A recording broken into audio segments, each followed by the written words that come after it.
قال إني ليحزنني أن تذهبوا به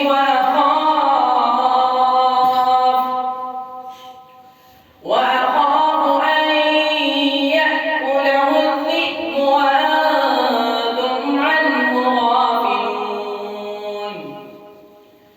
قالوا لئن أكله الذئب ونحن عصبة إنا إذا لخاسرون فلما ذهبوا به وأجمعوا أن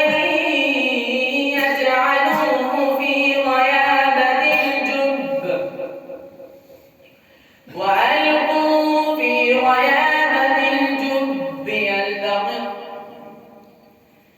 فلما ذهبوا به وأجمعوا أن يجعلوه في غيابة الجب وأوحينا إليه لتنبئنهم بأمرهم هذا وهم لا يشعرون وجاءوا أباهم عشاء يبكون قالوا يا أبانا إنا ذهبنا نستبق وتركنا يوسف عند متاعنا فأكله الذئب وما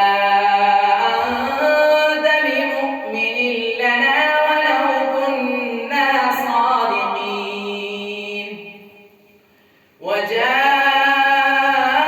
وجاءوا على قميصه بدم كذب قال بل سولت لكم أنفسكم أمرا فصبر